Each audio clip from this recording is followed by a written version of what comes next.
O STF tá fulo da vida com o Lula por conta da aprovação no Senado da PEC que limita poderes dos ministros. O Lula não tem nada a ver com isso. Essa é uma disputa de poder do Legislativo com o Judiciário, quase como uma revanche pelo fato do Judiciário ter interferido no Legislativo quando aboliu o orçamento secreto. Mas os ministros do STF ficaram revoltados por conta do voto do Jacques Wagner a favor da PEC. Uma PEC, pessoal, que é um puro jogo de cena, porque o Arthur Lira vai matar no peito e vai arquivá-la. Então é só jogo político e também o voto do Jacques Wagner, que é um aceno à oposição para tentar sensibilizar os senadores do centro e centro-direita a aprovarem os projetos do Lula. O que você achou dessa situação? O Lula tinha que ter se intrometido? E o voto do Jacques Wagner foi uma traição? É só a pantomima bolsonarista? Então deixa o seu like se você curtiu e se inscreva no canal.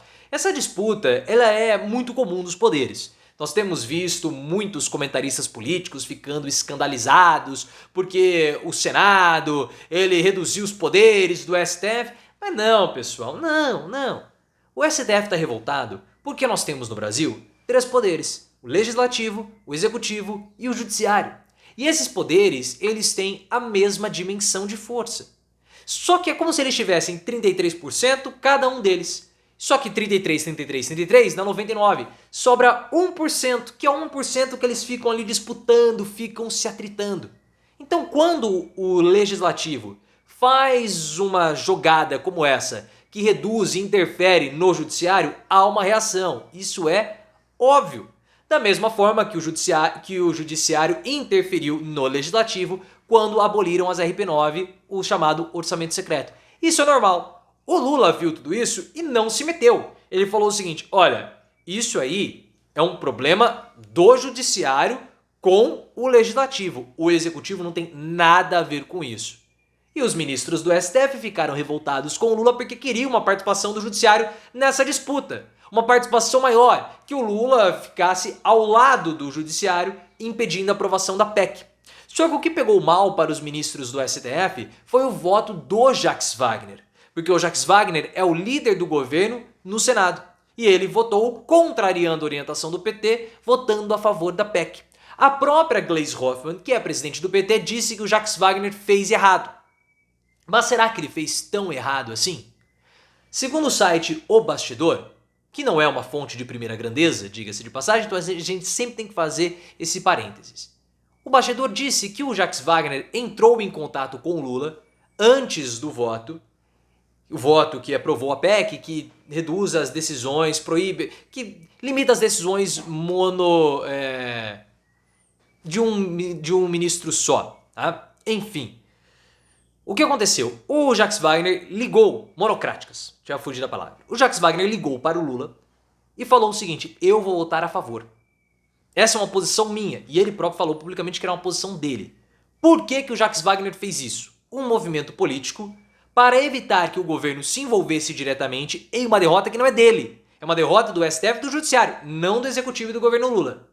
O Flávio Bolsonaro elogiou a postura do Jacques Wagner, o que revoltou muitos petistas, mas o Jacques Wagner tem como objetivo sensibilizar a oposição na hora das votações de maior relevância e interesse para o governo Lula. Se isso der certo, tá correto o Jacques Wagner. Porque, como nós falamos, é puro jogo de cena, pessoal. Essa PEC é um jogo de cena porque o Pacheco tá atacando o STF para poder se cacifar politicamente, fazendo acenos aos bolsonaristas, pensando na sucessão do Davi Alcolumbre, na sucessão dele, e o próximo vai ser o Davi Alcolumbre. O Pacheco também pensa lá na disputa de 2026 pelo governo de Minas.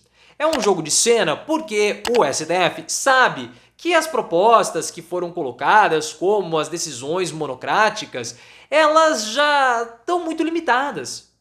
E é um jogo de cena também porque o Arthur Lira vai matar isso no peito e arquivar. Os bolsonaristas estão usando esse caso para atacarem o STF. Então todo mundo sabe que não vai dar em absolutamente nada essa PEC. Não vai passar em lugar algum. Porque o Arthur Lira, ele deve favores ao STF. O Arthur Lira teve o inquérito contra ele arquivado no STF pelo Gilmar Mendes, o inquérito dos kits robótica.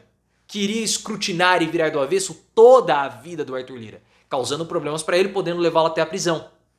Como o Gilmar Mendes arquivou o caso, o Lira deve favor ao STF. E ele já falou, olha, eu não vou me intrometer ou não vou obstruir nada. O que for a vontade política nós vamos tocar e nós vamos votar. Deixa o Senado resolver isso primeiro. O Arthur Lira pode até pautar isso na CCJ, dar andamento. Só que o andamento vai ser em marcha lenta. E ele já disse, em 2023, não dá tempo de nós votarmos isso, porque a gente já está praticamente em dezembro. A nossa prioridade no momento são as medidas econômicas. É isso que nós temos que aprovar.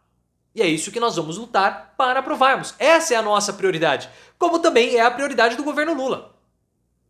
Se o Jacques Wagner precisar votar junto com a oposição, desagradando o Poder Judiciário, para que no futuro 4, 5 senadores de oposição votem junto com o governo para a aprovação de uma medida econômica, como foi aprovada a taxação de offshore e super ricos no Senado, que desagrade o legislativo, o judiciário.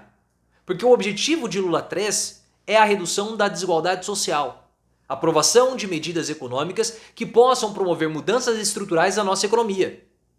O Lula já indicou isso. E ele vai atuar politicamente, negociando, se tiver que dar emenda, dá emenda, se tiver que engolir sapos com o Juscelino Filho, que vira e mexe, aparece uma denúncia de corrupção contra ele no Ministério, aguenta, porque nós temos outras prioridades. E que seja assim. É claro que o STF vai ficar irritado? Vai. É uma intromissão? É. É uma vitória dos bolsonaristas? É. Parece. Então por isso que o STF vai ficar irritado. Mas na prática não muda nada. Na prática não muda nada. É claro que é uma bandeira dos bolsonaristas, a única bandeira que unifica e engaja os bolsonaristas, normal. Ainda mais agora que os bolsonaristas estão utilizando o episódio, de modo muito hipócrita, diga-se de passagem, o episódio do bolsonarista que perdeu a vida na Papuda porque ele não foi liberado. Nicolas Ferreira até chorou no Congresso Nacional para atacar o Alexandre de Moraes. Só que é um choro hipócrita, porque se os bolsonaristas estivessem mesmo preocupados com direitos humanos, eles usariam esse caso para cobrar mudanças no sistema prisional brasileiro, o que eles não vão fazer. O que eles querem é apenas o ataque e o engajamento ao STF. Por isso, porque quando você tem uma redução das decisões monocráticas, fica parecendo que é uma derrota do próprio Alexandre de Moraes. Porque os bolsonaristas, eles não enxergam o STF. Quando fala STF para os bolsonaristas, eles pensam no Alexandre de Moraes, no Xandão. Então toda e qualquer derrota do STF, do Judiciário, é uma derrota do Alexandre de Moraes. Por isso que eles se engajaram nesse movimento.